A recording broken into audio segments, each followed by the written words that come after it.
Hello student, तो बात करते हैं हम पीरियडिसिटी की या पीरियडिक टेबल की, जो हम क्लास 10th में सिलेबस में तो था, लेकिन सीबीएसई ने बोर्ड एग्ज़ाम में हटा दिया। लेकिन ये अच्छा था जब सिलेबस में था, क्योंकि इससे आप नीट यूजी या फिर उनके लिए फाउंडेशन लेवल पर 11th में जो ये चैप्टर आता है, 12th में इसके कई सारे चैप्टर हैं इनऑर्गेनिक में, जो अच्छा है। लेकिन कोई बात नहीं, आप यहाँ से पढ़ सकते हैं, जो आपके एग्ज़ाम पॉइंट ऑफ व्यू के लिए बहुत ही अच्छा दमदार चैप्टर है। यूँ कहिए कि इनऑर्गेनिक केमिस्ट्री की बैकबोन ये है पीरियडिक टेबल। तो पीरियडिक टेबल और उसके एलिमेंट्स के बारे में हम डिस्कस करेंगे यहाँ पर बेसिक लेवल पर। पीरियडिक टेबल और एलिमेंट्स के बारे में डिस्कस करेंगे बेसिक लेवल पर, और उनका पीरियडिसिटी ट्रेंड क्या है ये भी हम मालूम करेंगे यहाँ पर। तो आपको ध्यान रखना है, और ये आपके लिए वेरी बेसिक तरह से पहली सीढ़ी है इनऑर्गेनिक केमिस्ट्री की दुनिया में। तो इसमें क्या है, 10th लेवल से स्टार्ट करते हैं, वेरी बेसिक, और आपको ये बहुत ही फायदेमंद साबित होगा चैप्टर। तो पीरियडिक टेबल को बनाने से पहले कुछ लॉ आए, जिनमें हम बेसिकली तो इम्पोर्टेंट यहाँ से स्टार्ट करते हैं। Modern periodic law, modern periodic law जो हेनरी मोजले ने दिया था। अब कुछ इसकी हिस्ट्री भी बताएं, तो आपको यदि कुछ इसके हिस्टोरिकल फैक्ट्स बताएं जो इम्पोर्टेंट नहीं है, लेकिन थोड़ा समझें तो इंटरेस्ट जागेगा आपका थोड़ा बहुत कि हाँ भाई हिस्ट्री क्या है, ठीक है ना। जैसे आपको पता पड़ जाए कि आप पिछले जन्म में एक राजा थे, तो आपके इंटरेस्ट जागेगा ना कि हाँ यार इस जन्म में मुझे अच्छे चीज़ें करनी चाहिए, फिर और क्या क्या चीज़ें हो रही, कौन कौन सी क्वालिटी। ऐसे ही हिस्ट्री पढ़ेंगे तो ये उनमें से एक हुए थे डिमिट्री मेंडलीव, जिन्होंने सबसे पहले इसकी परिकल्पना दी, इसकी परिकल्पना दी पीरियडिक टेबल्स के एलिमेंट्स की। बहुत ही गरीब घर से थे, साइंटिस्ट की दुनिया में सफ़र उनका बहुत ही स्ट्रगल भरा रहा, लेकिन आखिरकार कुछ हासिल किया उन्होंने। तो सबसे पहले तो श्रेय मेंडलीव को जाता है। और अच्छा, उनसे भी पहले एक थे डोबेराइनर, डोबेराइनर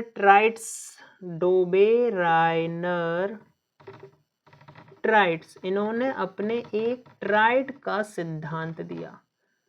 डोबेराइनर ने ये कहा था कि एलिमेंट्स तीन ग्रुप में होते हैं, और जैसे एक्स वाई जेड कोई एलिमेंट ले लिए तीन, और बीच वाले का जो एवरेज होता है, सॉरी आजू बाजू वाले का जो एवरेज होता है वो बीच वाले का मास होता है। यानी कि इनके मास का जो एवरेज मास होता है वो बीच वाले एलिमेंट का मास होता है। जैसे लिथियम, सोडियम एंड पोटेशियम, एक ट्राइड ले लिया हमने। तो ये क्या था, जैसे लिथियम का 3, पोटेशियम का कितना, पोटेशियम का 39 और लिथियम का 6, तो 39 एंड 6 45, सॉरी 7, लिथियम का 39, पोटेशियम का तो 46/2, तो 23 आ रहा है। तो 23 ही मास होता है इसका सोडियम का। तो इन्होंने बताया कि ये मास होता है इनका एवरेज, दोनों का क्या एवरेज, ये एवरेज निकाला हमने दोनों का, और ये इसका मास होता है, ये सोडियम का मास होता है, ये वाला जो मास होता है ये एवरेज निकाला हमने सोडियम का। तो ये थे डोबेराइनर ट्राइड, लेकिन इनका फेलियर क्या रहा कि कुछ 2-3 ट्राइड के लिए तो ये सक्सेसफुल रहे, फिर उनके बाद इनका ट्राइड का सिद्धांत काम नहीं किया। फिर आए जी आपके कौन, फिर आए आपके डिमिट्री मेंडलीव, जिनके बारे में मैंने अभी बताया। बहुत ही स्ट्रगलिंग साइंटिस्ट, काफ़ी पुअर फैमिली से, लेकिन दिमाग अच्छा, इंटरेस्ट, और अपनी खोज में पड़े रहे, लगे रहे, और फाइनली उन्होंने एक टेबल बनाए जिसको मेंडलीव पीरियडिक टेबल या ओल्ड या क्लासिकल पीरियडिक टेबल भी कहते हैं। तो ओल्ड पीरियडिक टेबल में क्या था, इन्होंने कहा था कि रात के समय में ताश के पत्तों के साथ लगे रहे थे और इन्होंने इस तरह से उनको अरेंज कर करके देखा। स्टार्टिंग में तो लोगों ने हंसा, लेकिन जब उन्होंने अपनी डिस्कवरी दिखाई तो साइंटिस्ट भी मान गए कि हाँ ये एलिमेंट्स एग्जिस्ट करते हैं। और उन्होंने एलिमेंट्स को इंक्रीजिंग मास के बेसिस पर इस तरह अरेंज किया कि मतलब उन्होंने ताश के पत्तों को इस तरह से अरेंज किया कि वो इंक्रीजिंग मासेस के बेसिस पे अरेंज हो गए, प्लस उनकी प्रॉपर्टीज के बेसिस पे भी अरेंज हो गए। और उन्होंने लगभग इन ताश के पत्तों को इस तरह से एलिमेंट्स में बनाया जो ग्रुप और टेबल्स में भी उन्होंने भी डिवाइड किया, 7 group something and 8 group and 7 horizontal rows के समथिंग उन्होंने ये सारी चीजें बनाई। लेकिन खामी क्या निकली कि इन्होंने इंक्रीजिंग मास के बेसिस पे एलिमेंट्स अरेंज करे और उनकी प्रॉपर्टीज तो बताई और कुछ जगह भी दे दी। उन्होंने बताया भविष्य में ये निकलेंगे, इनका नाम उन्होंने टेम्पररी नाम रखा, अपने नाम से थोड़ा मिलता जुलता और कुछ ऐड कर उनकी प्रॉपर्टीज के बेसिस पे ऐड कर और बताया कि ये भविष्य में खोजे जाएंगे और इनकी प्रॉपर्टी ये हो गए। वो साबित भी हुए, कई साइंटिस्टों ने खोजे, मगर कमी इनकी में ये रह गई कि एक मॉडर्न पीरियडिक टेबल जो फाइंड की जिन्होंने इनके बाद, वो थे साइंटिस्ट। तो उन्होंने ये बताया कि जो एलिमेंट्स रखे गए हैं वो इंक्रीजिंग एटॉमिक मास नहीं, इंक्रीजिंग एटॉमिक नंबर के बेसिस पे होने चाहिए। प्लस उन्होंने खामी ये निकाली मेंडलीफ की में कि जो मेंडलीफ जो थे उन्होंने उनकी खामी ये निकाली कि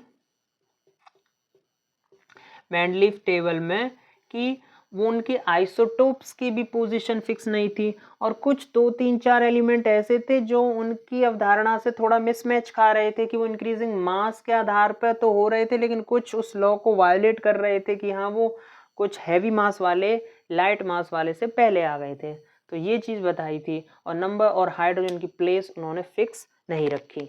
तो ये सारी हिस्ट्री थी मेंडलीफ के बारे में। और फिर उसके बाद आए थे मॉडर्न पीरियडिक लॉ, हेनरी मोजले आए जिन्होंने अपना मॉडर्न पीरियडिक लॉ दिया। आधुनिक आवर्त सिद्धांत के बारे में उन्होंने बताया। आवर्त हिंदी में बोलते हैं पीरियडिक टेबल को, आवर्त श्रेणी। तो Henry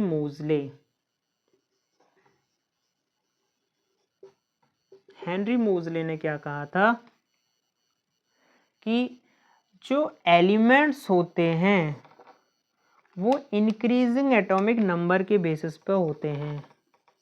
elements are arranged on the basis of increasing atomic number. Second उन्होंने कहा these are categorized in 7 rows and 18 vertical columns.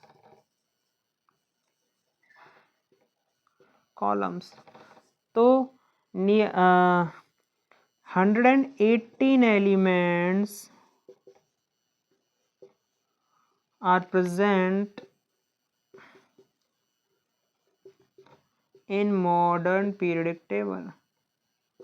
तो इन्होंने बताया था कि 118 एलिमेंट मॉडर्न पीरियडिक टेबल में प्रेजेंट है। और इन्होंने फिर इसी ट्रेंड को ध्यान में रखते हुए, लेकिन इसमें भी खामी ये निकली, हाइड्रोजन की पोजीशन फिक्स नहीं हुई उसको, इसलिए उन्होंने पीरियडिक टेबल में टॉप पर इस तरह से अरेंज कर दिया और बाकी एलिमेंट्स को इस तरह से अरेंज कर दिया गया। तो इस तरह से मॉडर्न पीरियडिक लॉ के बारे में, मॉडर्न पीरियडिक टेबल के बारे में बताया गया। अब बात करेंगे इनके कुछ ट्रेंड्स के बारे में कि हाँ भाई ट्रेंड्स कितने हैं, मतलब ट्रेंड्स क्या क्या है मॉडर्न पीरियडिक टेबल को पढ़ने के। अच्छा, इसी बीच मॉडर्न पीरियडिक टेबल से पहले एक और सिद्धांत आया था, न्यूलैंड सिद्धांत, जो डोबे-राइनर के बाद दिया था। फिर मेंडलीव आए थे। तो न्यूलैंड्स ऑक्टेव का सिद्धांत क्या था, वो अभी ज़्यादा इंपॉर्टेंट नहीं है, लेकिन आपको बता दूं वो केवल 20 या 22 समथिंग एलिमेंट्स के लिए अवेलेबल था, 20 एलिमेंट्स के लिए। और उसमें क्या था कि पहला एलिमेंट सारे गामा पा नी सा सरगम नोड होते हैं जो म्यूजिक के, उसके आखिरी नोड से पहले की प्रॉपर्टी मैच खाती थी। तो इस तरह से उन्होंने ये ऑक्टेव का सिद्धांत दिया था, जिसको अंग्रेजी में डोबे नीफा सोलाटी, डोबे नीफा सोलाटी समथिंग को म्यूजिकल नोट्स हैं, उनकी अकॉर्डिंग उन्होंने ऐसे अरेंज किया था न्यूलैंड ने। तो उन्होंने कहा था कि पहले एलिमेंट, इस नोड के पहला एलिमेंट के बेसिस पे जो नोड पढ़ रहा है उसके आखिरी एलिमेंट के बेसिस पे जो नोड है, आखिरी नोड है, उसकी प्रॉपर्टी सेम मैच खाएंगी, जैसे लिथियम, सोडियम, पोटेशियम समथिंग। तो इस तरह से, लेकिन उनका फेल हो गया क्योंकि अप टू 20 के लिए ही उनका ये लॉ वैलिड था। तो पीरियड टेबल के बारे में बात कर रहे थे हम, मॉडर्न पीरियड टेबल में जो रह गया था टॉपिक वो मैंने अभी बता दिया आपको मुंह जुबानी। तो इसमें क्या था, मॉडर्न पीरियड टेबल में ट्रेंड्स के बारे में डिस्कशन करते हैं। ट्रेंड्स क्या था, ट्रेंड्स में पहला आता है एटॉमिक रेडियाई या एटॉमिक साइज। एटॉमिक साइज, अब इसके बारे में डिस्कशन करते हैं एटॉमिक रेडियाई और एटॉमिक साइज के बारे में कि हाँ, पहला पॉइंट इसमें क्या है कि from left to right, from left to right in a periodic table, from left to right in a periodic table atomic radii क्या होती है आपकी, डिक्रीजेस। एटॉमिक रेडियाई क्या होती है, फ्रॉम लेफ्ट टू राइट जाने पर डिक्रीज होती है। And from top to bottom,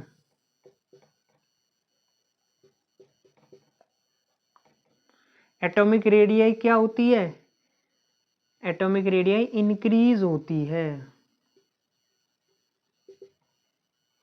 radii increases, increases का कारण क्या है, रीजन क्या है भाई, क्यों इंक्रीज होती है, इसके बगल में ब्रैकेट में लिख लेते हैं, due to increase in number of shell, in number of shells of an atom. इसी वजह से उसकी एटॉमिक रेडियाई या यूं कहें एटॉमिक साइज उसका बढ़ जाता है। अब डिक्रीज क्यों होता है, यहाँ इसका रीजन हम लिख सकते हैं, ड्यू टू, इसको रफ कर देते हैं, इसका रीजन हम यहाँ पर लिख सकते हैं, due to increase in nuclear charge, due to increase in effective nuclear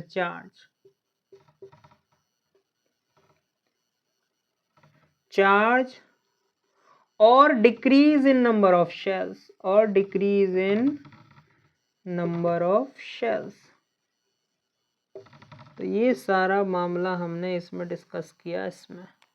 तो ये सारी चीज़ें ध्यान रखनी है कि हाँ भाई ये डिक्रीज क्यों होती है, डिक्रीज का रीज़न ये रहा। इंक्रीज क्यों होती है, इंक्रीज का रीज़न ये रहा। तो ये सारी चीज़ें हमको एटॉमिक रेडियाई में ध्यान रखनी है। लेफ्ट टू राइट जाने पर एटॉमिक रेडियाई डिक्रीज होती है, क्यों, क्योंकि नंबर ऑफ शेल्स आपके डिक्रीज होते हैं और nuclear charge, effective nuclear charge बढ़ जाता है। और बॉटम और टॉप टू बॉटम जाने पर एटॉमिक रेडियाई इंक्रीज हो जाती है, यूं कहें साइज इंक्रीज हो जाता है, क्यों, क्योंकि नंबर ऑफ शेल्स आपके इंक्रीज हो जाते हैं। नेक्स्ट है एटॉमिक रेडियाई के बाद हम बात करते हैं इफेक्टिव, एटॉमिक रेडियाई के बाद हम बात करते हैं आयनिक रेडियाई, भी इसी क्रम में लगभग चेंज होती है। एटॉमिक रेडियाई के बाद हम बात करते हैं इसके metallic and non metallic nature की, metallic and non metallic nature की। तो इसमें क्या है कि पहला point, from left to right, on going from left to right, metallic non metallic character increases, non metallic character increases के लिए अप वाला एरो लगा रहा हूं मैं शॉर्ट में, अंडरस्टैंडिंग के लिए बता देता हूं। and from top to bottom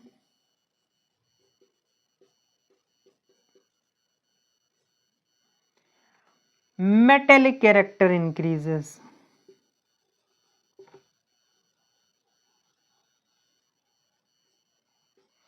अब भाई non metallic character top to bottom metallic character क्यों इंक्रीज होता है, क्यों, इसका एक कारण समझिए।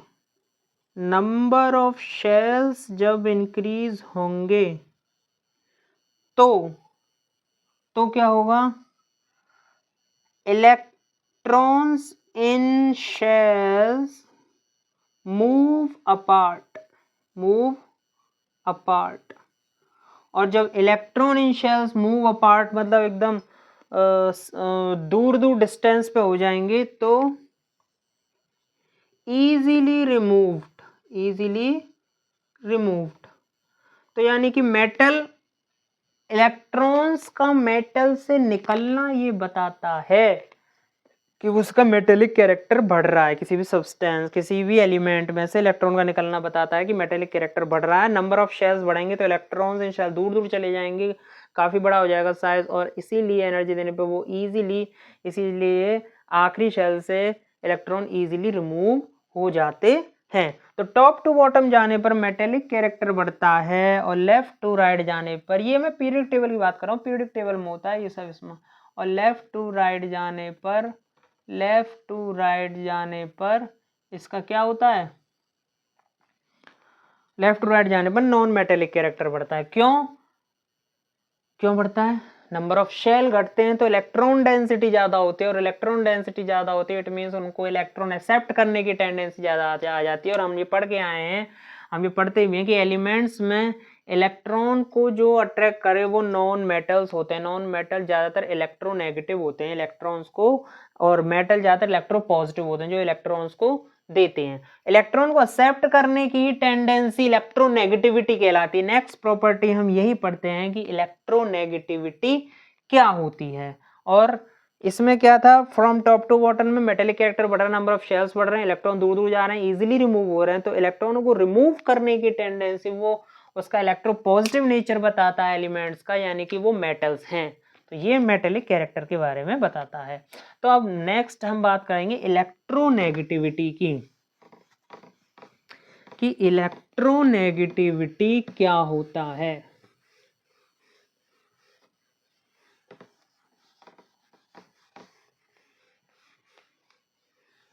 कि व्हाट इज इलेक्ट्रोनेगेटिविटी।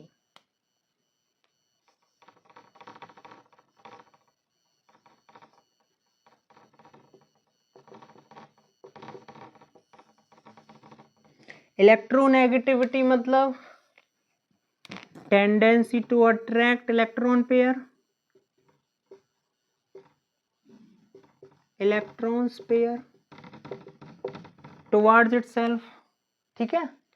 तो ये इलेक्ट्रोनेगेटिविटी है। ट्रेंड्स क्या क्या है इसके, पहला है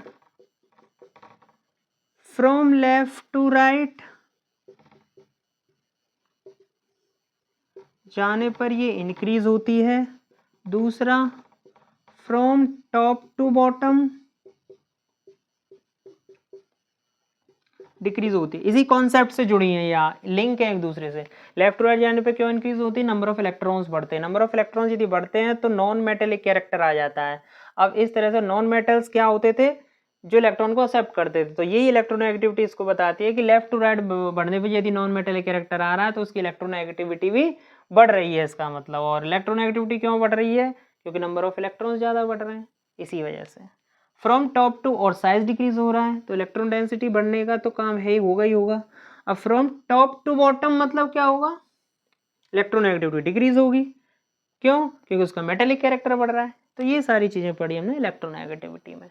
अब आयनाइजेशन एनर्जी पढ़ते हैं हम, ionization energy. What is ionization energy, ionization energy कहलाती है amount of energy required to release an electron,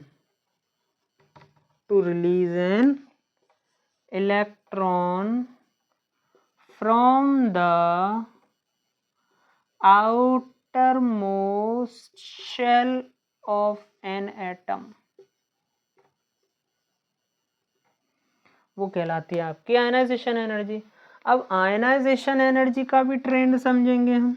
ionization energy का ट्रेंड लगभग ऐसा ही है। कैसा? इस तरह से।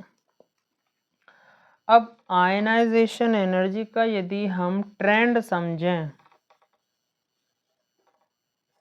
ट्रेंड मतलब चलन क्या क्या है, क्या क्या पारंपरिक चलन है इसका शुद्ध हिंदी में। Ionization energy increases from left to right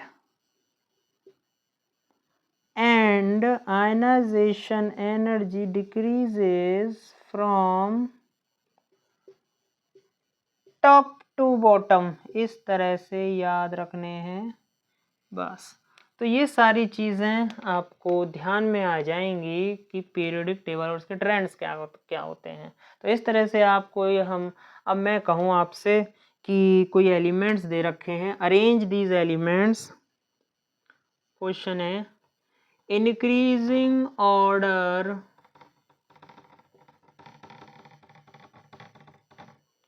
ionic radii of elements